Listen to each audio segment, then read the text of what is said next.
Hello and welcome to the Avocado Retreat. Gene Joke here, and today I am bringing you a list of my favourite Jaguar games from back in the day.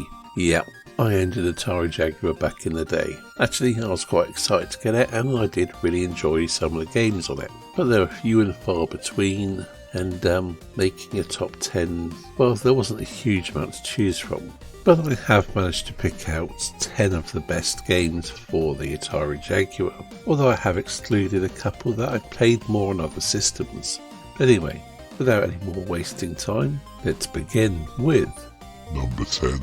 Brutal Sports Football, which is a very simplified version of American Hand Egg, where you can fight your enemies, pick up weapons, decapitate them, and yeah, it's probably a bit more like Speedball than the actual sport it's loosely based upon, and it's certainly no Speedball. But I did manage to have some fun with this game, and it appearing on a top 10 list shows how meagre the pickings were. I mean, don't get me wrong, it's not a bad game, it's just okay, nothing special. Number 9. Is Kasumi Ninja, which was intended to be Atari's answer to Mortal Kombat, and I honestly can't hate it. I know this game gets a lot of flack and it's not brilliant by any stretch of the imagination, but it's got some weird ideas, like the whole first person thing to select your characters.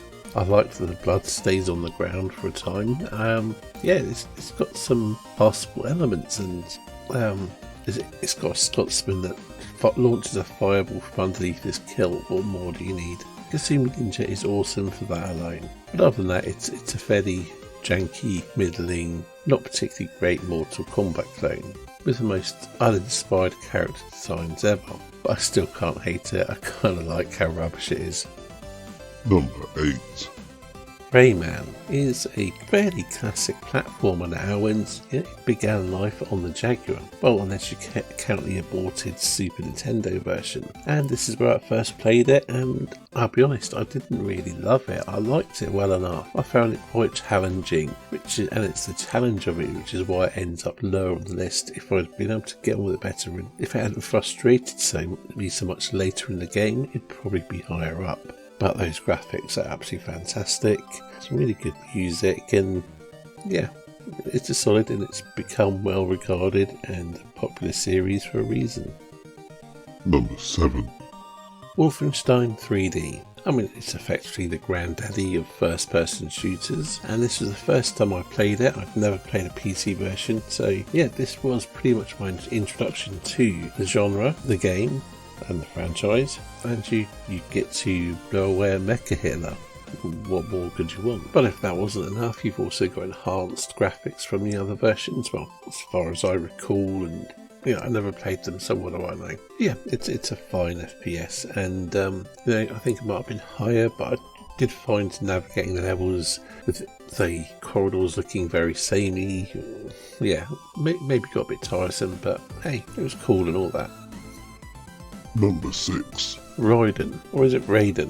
Whatever. You know the game's vertically scrolling shoot 'em ups, and definitely the best shoot 'em up on the Jag, because again, slim pickings and all that. It's the only game in this series I've ever played to any extent, and I really enjoyed it. But certainly at that point in my life, I did see shoot 'em ups as old hats. They'd been very popular in the 80s. Come the 90s, I was more into fighting games, platformers, and was getting into FPS games. So yeah, I did really enjoy it, but it didn't do the same for me as the other games, even if arguably it's probably better than the next couple.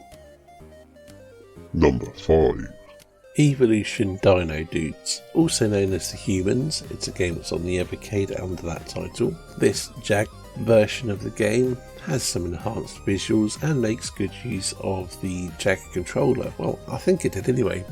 Memory's a bit fuzzy and all that, but those extra buttons I'm sure made it easier to switch abilities and things, so the controls weren't quite as clunky on the Jag as they were on other systems, maybe.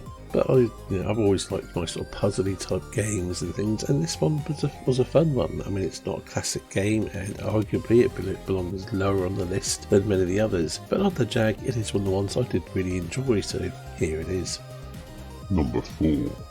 Iron Soldier. This 3D flat shaded polygon mech game was it's still my favourite mech game that I've played to date. The controls can be a bit clunky, the graphics simple, the missions probably not the most complex. I haven't played it since playing on the Jag back then, but the feeling of being in this, like 50-foot mech that it gave was better than any other mech game that I've played. It had a better sense of scale and pace than others.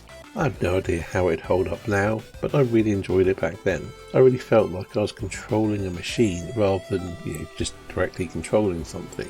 That sort of artificial nature, that disconnect between the controls and things, it didn't feel as fluid. Like I said, it felt like controlling a giant machine. For whatever reason, I really like this game, and I know it is quite fondly remembered by a lot of people, so maybe it does hold up alright, aside from the graphics, who knows. Number 3. Tempest 2000. Tempest is an arcade classic, and this is my favourite version of it. I haven't played every version of the game, obviously, but I do think Jeff Minter did a fantastic version of it, and combining the music, the visuals, in some ways I feel like this might have almost laid a template for how to update some of these early 80s arcade games. If Jeff Minter hadn't done Tempest 2000, would we have things like the Pac-Man Championship Edition? Number 2. Doom. This was my first Doom game. It was the first Doom game, but it's the first time I played Doom. I didn't have a PC that would run it back then. Actually, I didn't have a PC at all back then. And I was aware of it. I think I had played it briefly on the PC or somewhere along the line. But even so, the Jag was the first time I played it fully and completed it, and it was a solid port. Granted, I didn't have the music, so I had to make do with putting my Killing Joke album on instead. It's Doom. What else can I say? Only one game kept it off the top spot, and in some ways that is less to do with the quality of the gameplay, but my feelings towards it. So, without any further ado, let's get on to Number 1. Aliens vs Predator. I'm a huge fan of the Aliens and Predator movies. Not such a fan of the Aliens vs Predator movies, but never mind. Anyway, this first-person shooter where you can control a colonial marine, a predator or an alien, and have separate campaigns for each. All done with a first-person view and some really nice graphics, at least for the Jag. Granted, the frame rate isn't amazing, and some of the gameplay is a little bit sluggish and things, but it's very ambitious, and I think they did a really good job of it. Playing as a colonial marine at the beginning is really atmospheric, and playing as the alien and predator definitely play very differently from, the marine and each other. I'd argue, yes, it doesn't actually play as well as Doom, but between my fondness for the franchises and the movies they're based upon, and really getting to sort of explore and be in that world, it took it over Doom for me at the time. And of course, Doom I've been able to play here, there and everywhere in the many years since. This AVP game is still very much stuck to the Jag. It's also my favourite of the AVP games I have played. I remember when it came out on PC, I was really excited to play that, but it just didn't live up to it. I didn't like the movement, I didn't like the graphics. I do feel that the way they did the graphics in this, using models in the more Doom style thing, gave a more realistic look than the sort of early 3D of the first couple of AVP games on the PC. Again, technically they're probably better games. I didn't really play them enough, but this one did it for me. It felt more like I was in the movies than those were. Obviously there have been AVP games that have come out since, which absolutely blow those and this out of the water visually, but I could never get into them so much. There was one, I think maybe it's on the 360, which actually I quite liked. The Colonial Marine sections were really good, but the Predator section just felt really clunky. More clunky than this Jag game. Anyway, I'm going off on a tangent. But yeah, I really like this one. A lot of nostalgia. Playing it now, it's not quite as good, but hey, nostalgia is a powerful drug. And this list, like all my top 10s from back in the day lists, are very much nostalgia driven. So anyway, that's my top 10 Jag games from back in the day, and yeah, so as I mentioned, obviously I had a Jag back in the day. I actually got rid of my Super Nintendo and my Mega Drive to get a Jag. That was a bit of a mistake in hindsight, but I was also gaming a bit less back then. But I got caught up in the hype of, the whole upcoming new generation getting these 32-bit and 64-bit machines going into 3D and things like that. And yeah, this wasn't the best choice. But I did genuinely have some fun with these games. Although during the first month I had it, I had a whole month with only having Trevor McFur in the Crescent Galaxy to play. And that game is absolute trash.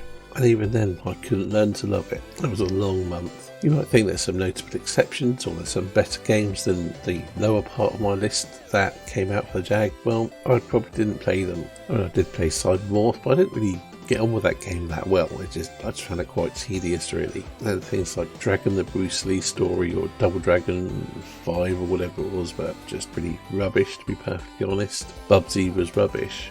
Cannon Fodder was good, but again, it's more something I played on other systems. But ultimately, I didn't have the Jag for all that long. Once I saw the direction it was headed, I had to move on or move back to other systems. But even so, I did have some fun with the Jag, and I did have a bit of nostalgia for it. If Jag games were ever to come to the Evercade, I would gladly play them. I would love to see them on there. Again, it's unlikely, and eventually I may get around to picking up Atari 50 so I can play a few of them. Although realistically, with Aliens vs Predator, I'd probably just have to stick to less official means to play it, because I don't see that getting an official re-release anytime soon. Anyway, I hope you've enjoyed listening to my ramble about the Atari Jaguar. Thanks for watching, and I'll see you on the next video.